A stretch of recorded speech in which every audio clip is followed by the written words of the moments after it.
En el día de hoy estará Jorge Valdebenito, flautista chileno, nacido en Penco, luego radicado en Santiago y luego en Valdivia, con estudios en la Universidad de Chile, en el Instituto Profesional de Escuela Moderna de Música, también en el extranjero. Así es que hoy día comenzaremos con este programa de Flauta Soca, que trae muchas sorpresas, con un repertorio que va desde Europa a América. Así es que los dejo con Jorge Valdebenito.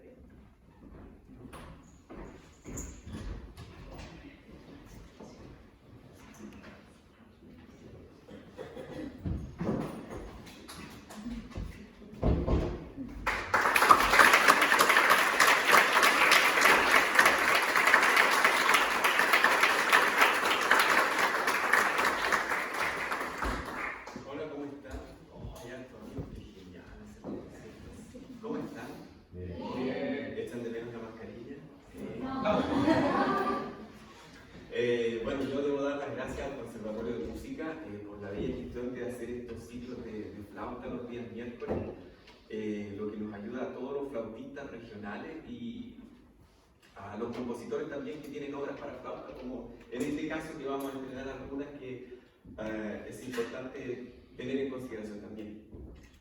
Por otra parte también dar las gracias a un amigo, artista valdiviano, Esteban Ormazábal, el cual tiene su exposición, por si no han ido, en el Club de la Unión arriba.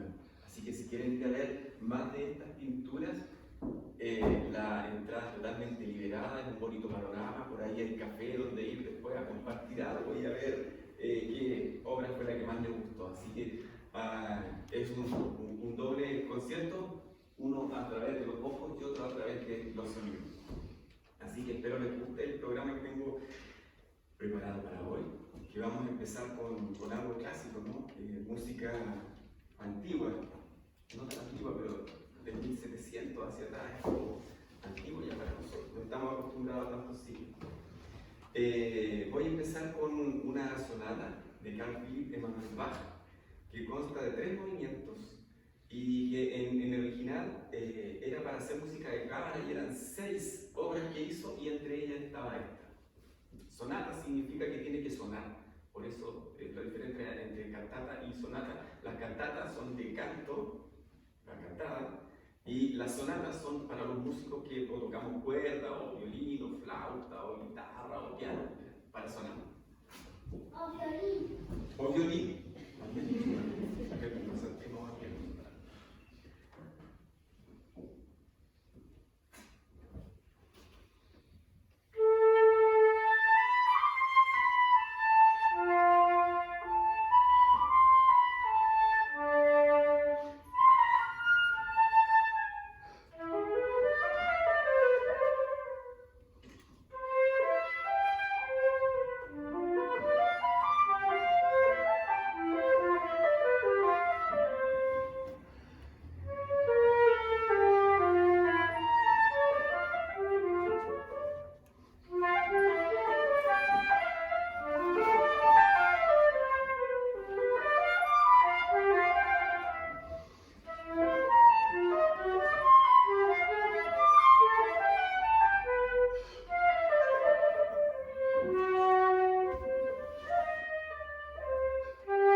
lo que a todos en nuestra carrera nos tocó estudiar, que es la música europea.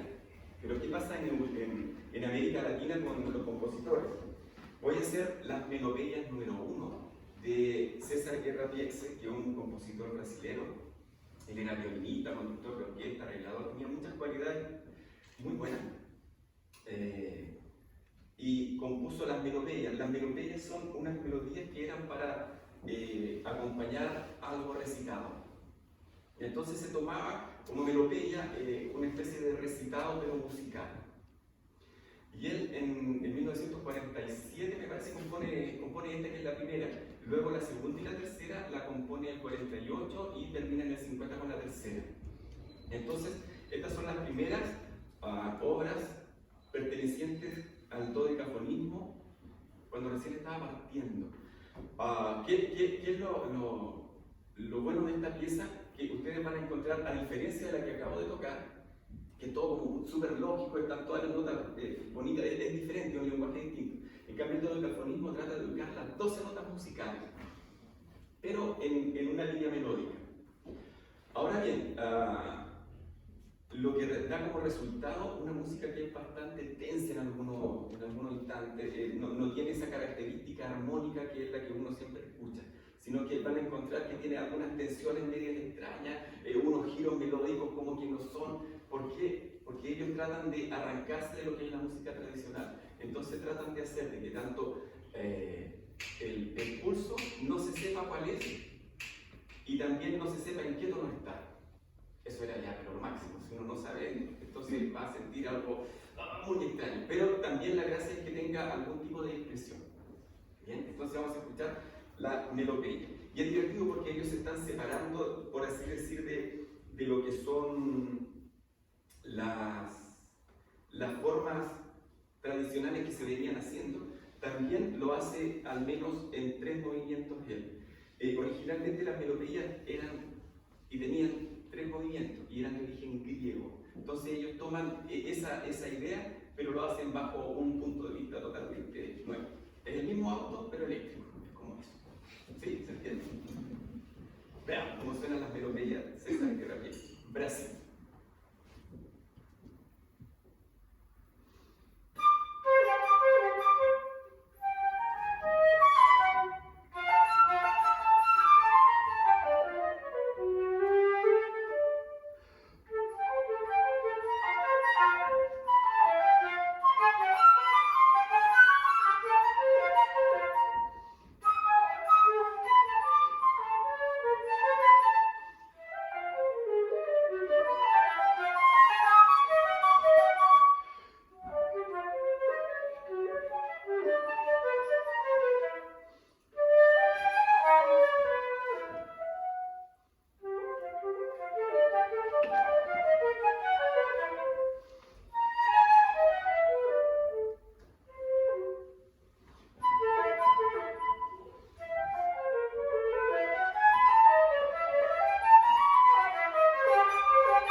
nos vamos a ir ahora a México con un gran compositor mexicano, Mario Lavista, que murió el año pasado recién.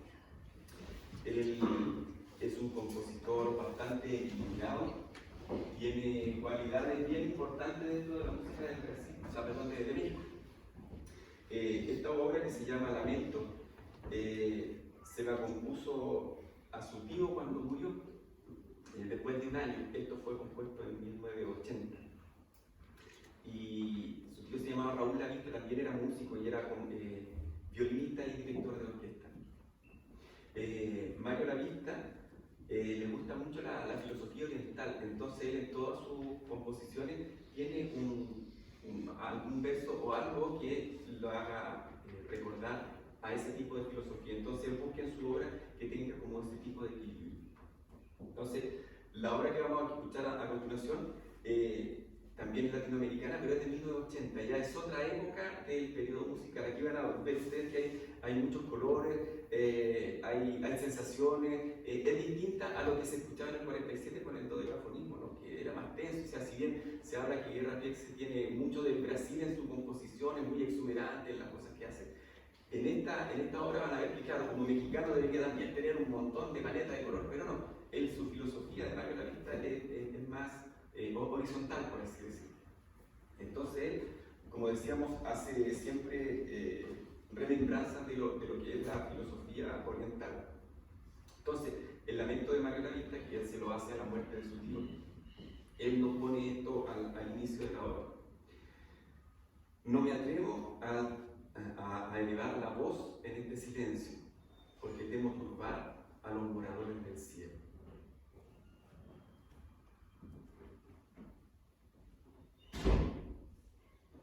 Turbar a los moradores del cielo.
pasa ahí. Debe ser como el jazz, es como fome escucharlo en un disco, es diferente ver los músicos adelante. No sé si a ustedes les pasa, porque las obras que toqué, por ejemplo, en Guerra Pérez, es totalmente distinto a lo que es Mario Lavista. Y en música, bueno, del siglo pasado, contemporánea, Mario Lavista lo hace en 1980, también es del siglo pasado. En cambio, la que vamos a hacer ahora es de este siglo. La hizo él en el 2000. Vamos ahora a Argentina. Avanzamos más en el tiempo, se fijan, estamos más cerca de acá. Esta es la obra más contemporánea que voy a tocar. Llámese de contemporáneo a que vivimos en el mismo lapso de tiempo. Hoy día en la mañana me contacté con Luis Toro, que es el compositor, para que me dé alguna señal de lo que significa esta obra, de lo que significaba. La obra lleva por título Aconitum. ¿Saben qué es el Aconitum? ¿No? Yo tampoco sabía. Pero el Aconitum es un remedio homeopático que cura las cefaleas. ¿Todos saben lo que es cefalea? Sí, sí.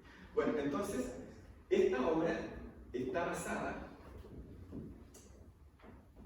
El compositor se trasladó en el 2000 de Rosario, la ciudad chica, a Buenos Aires. Y en 2001 fue esto, el 2001. Pero resulta que Argentina del 2001, no sé si ustedes se acuerdan, tuvo el famoso corralito. Entonces él venía de Valdivia y se fue a Santiago, pero hubo un debacle financiero gigantesco. La plata el dinero que ellos tenían no funcionó nunca. Eso me cuenta él. Entonces se empezó a derrumbar todo y la desesperación lo atrapó por todas partes. Entonces, el aconitum, que en el fondo es el remedio que cura, entre comillas, la cefalea, pero también la ansiedad, él se basa en hacer esta obra en un libro de Julio Cortázar que se llama Bestiario, parecido al Bestiario que hay en Chile, pero son cuentos cortos de Julio Cortázar, donde narra en aconitum, en cefalea, así se llama el cuento específico, y donde dan como remedio para todo ese estado ansioso el aconitum. Entonces él lo recordaba hoy en día, después de 20 años de haber pasado todo eso que él vivió, y dice: en realidad lo que yo escribí ahí estaba reflejando toda la ansiedad que tenía de cómo me comió Buenos Aires en esa época, cómo me sentí nada en Buenos Aires en esa época, lo difícil que fue para los argentinos que se nos derrumbara todo, y más encima yo que venía de un pueblo chico de venir a la capital. ¿Sí? Entonces esta es una obra del 2000, la trabajó ella con otra flautista que es Patricia García, una gran amiga, excelente también intérprete. Y ella dio varias recomendaciones referentes a lo que es la obra. Entonces, vamos a escuchar alguna pregunta. No. Julio Cortázar, Luis Toro.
especialmente compuestas para este tipo de flauta.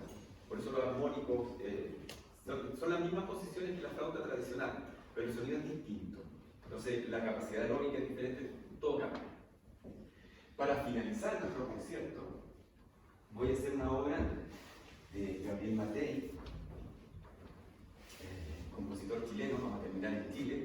Como vieron, venimos de Alemania, nos fuimos a Brasil, de Brasil México, México Argentina y ahora Chile.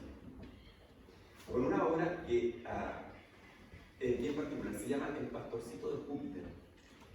fue compuesta en 1985, pero tiene una particularidad. Tiene ahí escrito abajo a mi hermana Cecilia, 1985. Entonces yo dije, voy a hacer la obra y voy a investigar qué pasa en 1985, porque el pastorcito de Júpiter. Anya, el niño de las estrellas, 1985. O sea, son dos obras que tienen que ver con el espacio en 1985. La famosa isla de Fieschi, 1985, cuando lo vi se posa en la cordillera y ve el canal 3, 1985. Entonces yo dije, ahí está, el compositor ocupó todos estos matices que tienen que ver con el espacio, con los ovnis, con lo extraterrestre. Fieschi, Anya, el niño de la estrella, hizo el pastorcito de Júpiter y se lo dedicó a su hermano. Obvio. Entonces, hablo con una Bernardi, que es el compositor, y me dice, buena tu imaginación, pero no, sabes que no tiene nada que ver con eso. En realidad yo hice esta obra pensando en que en esa época estudiaba yo con Cirilo Vila, y en una de nuestras conversaciones estudiaba composición con él. Gabriel Matei es ingeniero, y él fue uno de los que organizó el Ministerio de las Aguas en Chile. Bien capo, bien inteligente, bien simpático, muy buena persona. Entonces, me dijo, en esa época mi hermana Cecilia tocaba flauta. Entonces, como yo estudiaba composición, le dije, yo te voy a hacer una obra. Pero, como estaba estudiando composición, lo mismo que lo decafónico, con lo que tiene que ver con los temperamentos tradicionales, con la otra tipo de música, con los 12 sonidos, con quién es más armónico, quién no es tan armónico, esas tensiones. Entonces él se basó en eso. Hizo un modo que es este,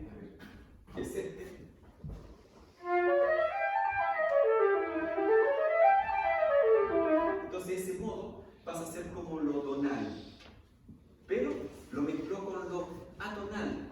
Entonces, lo tonal para él era como estar en la tierra, ahí es tierra firme, uno puede componer a través de lo tonal, pero lo complicado para él era ir a este otro mundo, que era lo atonal.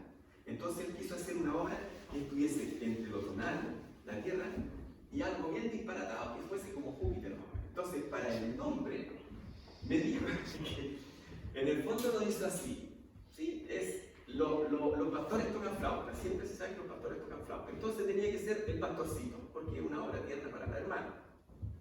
Pero si ponía el pastorcito de la tierra, no, tiene que ser porque es otro mundo. Entonces otro mundo, el pastorcito de la luna, no pega, el pastorcito de Marte. Y así pasó por todos los planetas hasta que llegó a Júpiter.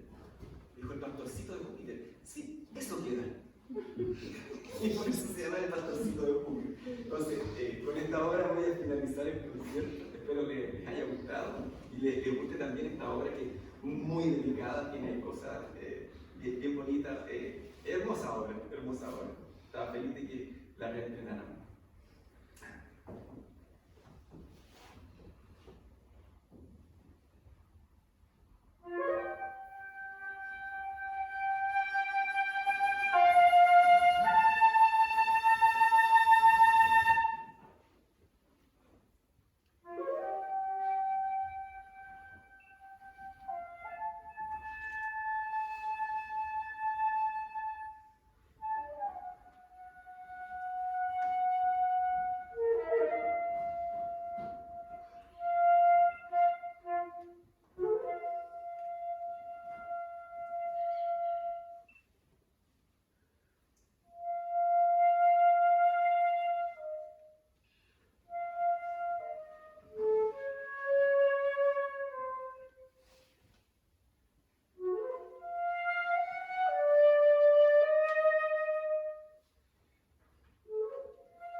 gracias a la profesora Flor Ángel Méndez.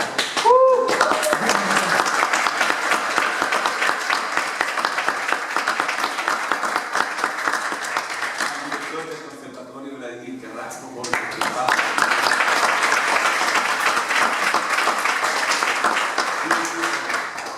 Bueno, y antes de que me vayan, yo quiero abrir un espacio de conversación y quiero partir yo haciendo unas preguntas. Soy casado. Está bueno saber.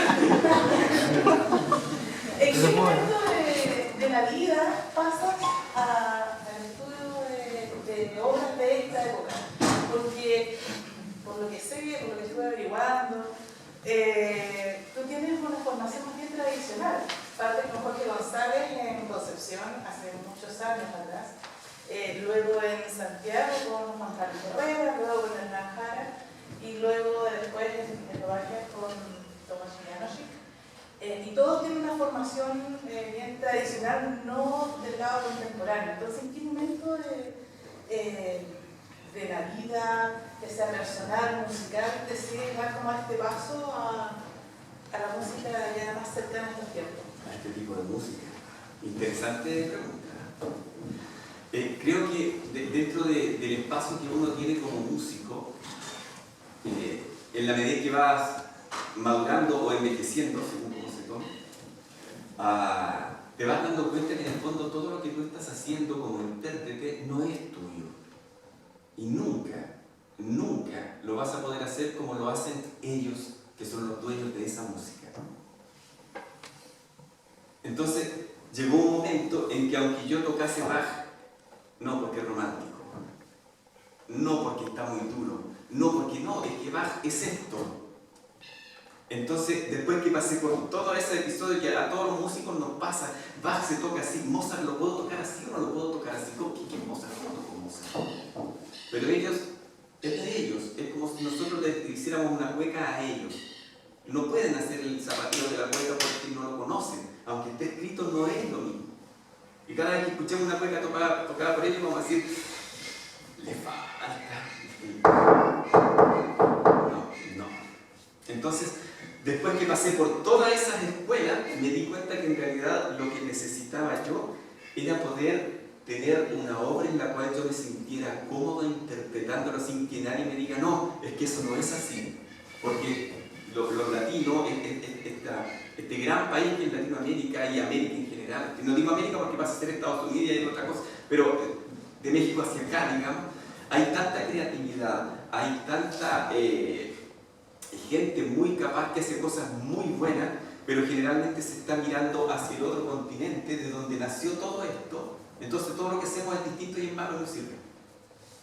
Entonces me fui a estudiar a Mendoza, a un Cuyo, una carrera que se llama, o sea, un magíster que es interpretación de música latinoamericana del siglo XX. Y ahí, claro, voy descubriendo que no es solo la música latinoamericana del siglo XX, sino que hay mucha mayor cantidad de compositores que teníamos a lo largo de nuestra historia, pero que han sido prácticamente borrados porque nosotros seguimos haciendo Bach. Por eso mi viaje fue desde Alemania hacia acá, porque también es un sentido, claro, yo me formé haciendo esa música y cada vez que la hago, están allá o están acá, pero en cambio hago esta otra y es parte de la interpretación, es lo que se necesita. No sé si me entienden, me explico. Pero en ese caso, por eso hago este tipo de música. La encuentro bien entretenida también, verla es entretenida.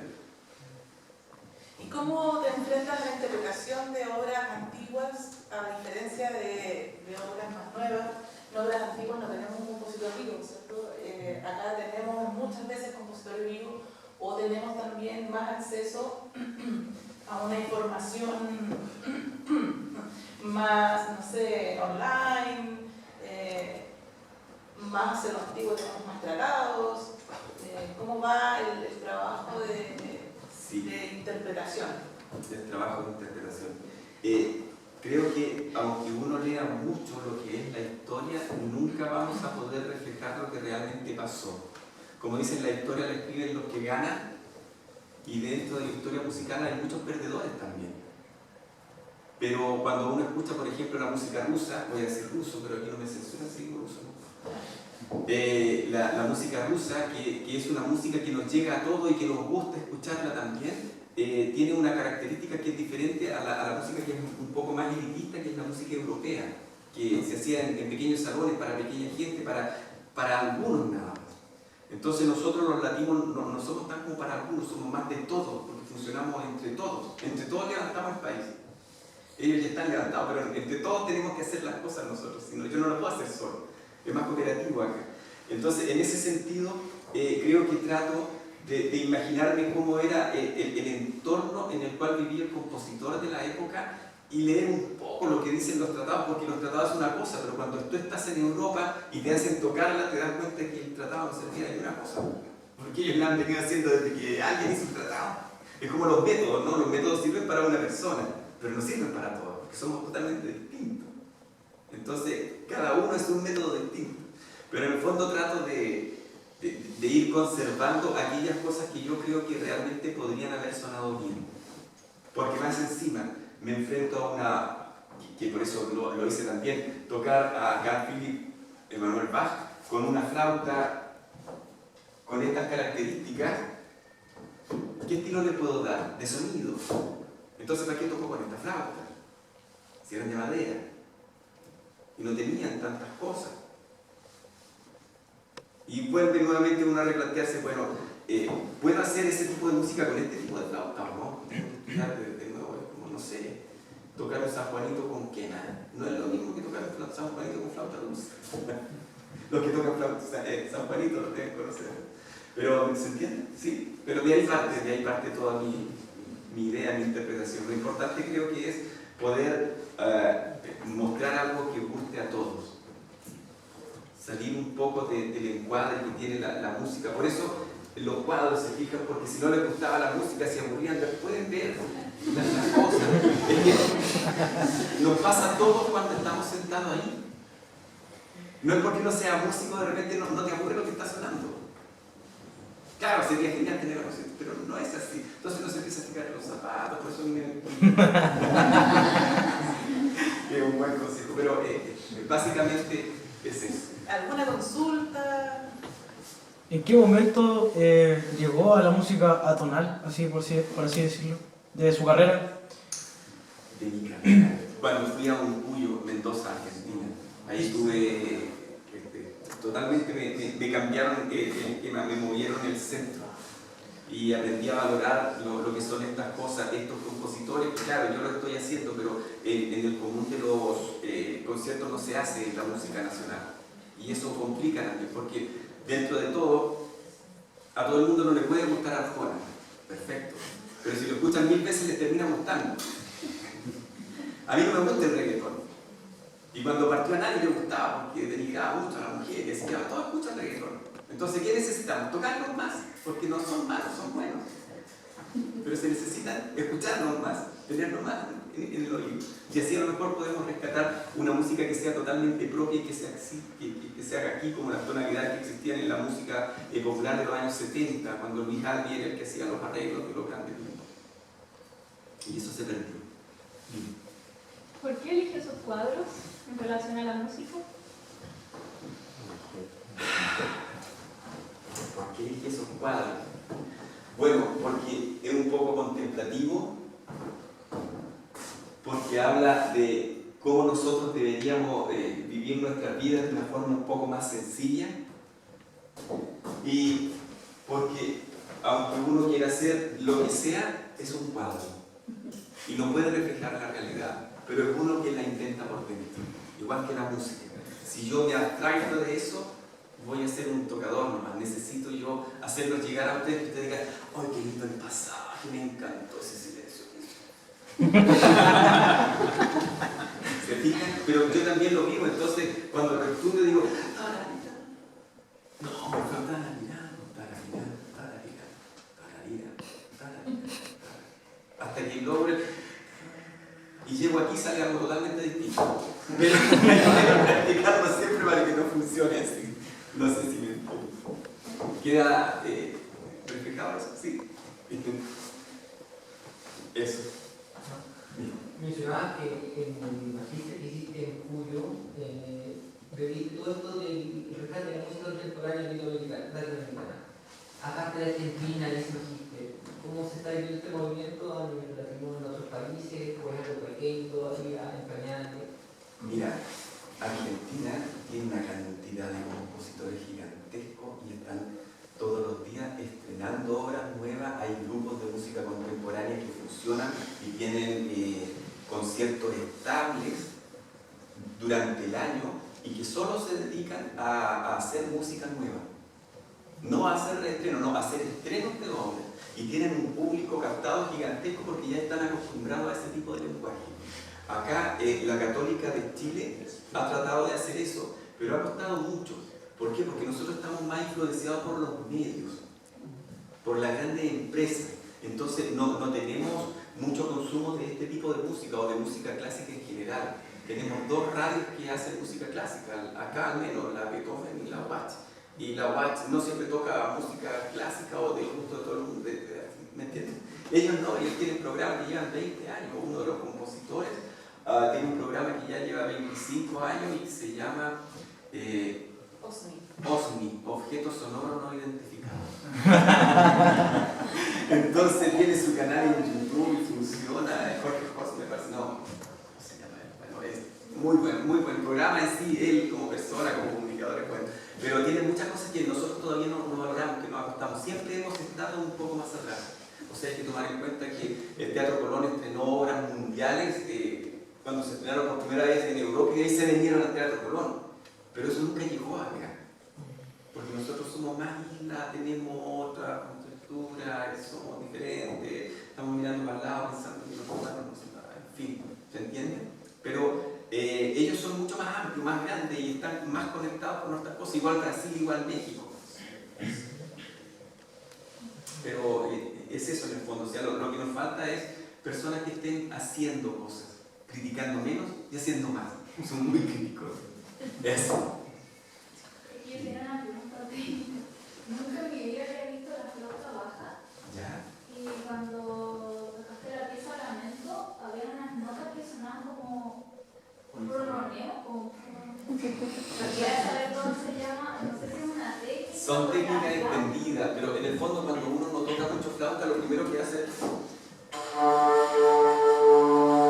y sale un montón de notas, pero ahora eso se llama técnica extendida y hay que estudiar. Era normal, te fijas. Entonces hay una parte en que yo hago un do, un re, y tengo que hacer otra nota. Pero la otra la canto.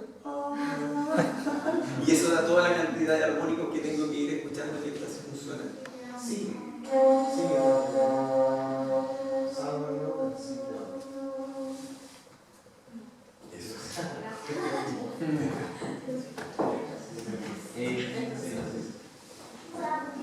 Igual, relacionado con el tema del instrumento, cuando se toca música que tal vez no fue hecha tal vez para más instrumentos o para otros instrumentos, ¿cómo cree que se debería abordar? ¿Como tal vez asimilarse a los instrumentos de la forma más fidedigna o más aprovechar al instrumento en el que se estaba tocando?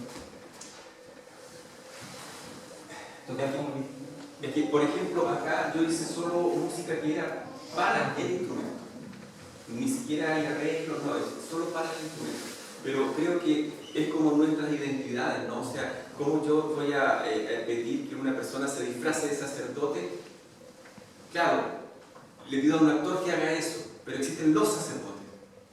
¿Te fijas? Entonces yo creo que en el momento de componer para diferentes instrumentos hay que tener claro como eso, qué es lo que uno quiere lograr con la obra que va a hacer.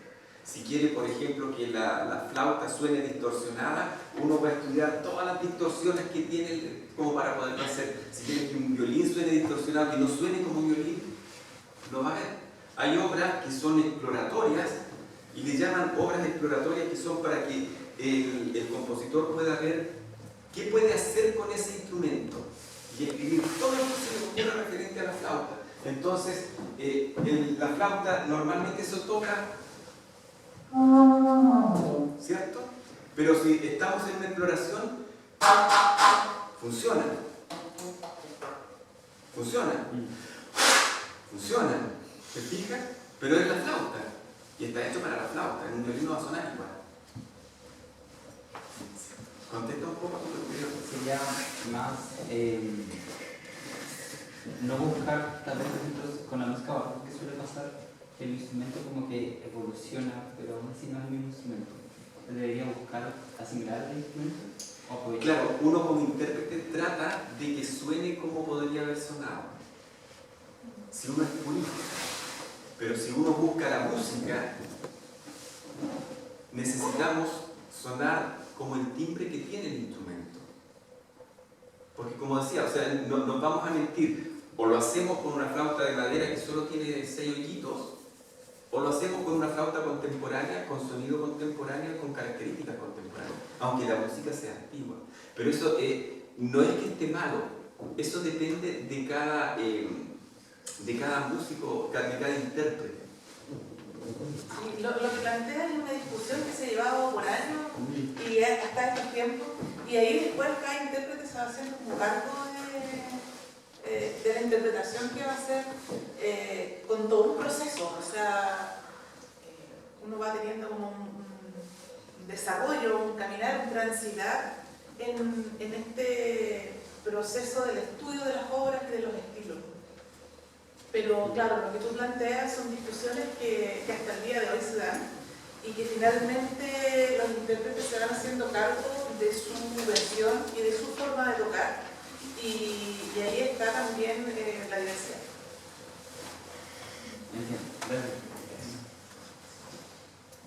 ¿Alguien más? Bueno, entonces vamos a dar por finalizado el concierto de hoy. Muchas gracias.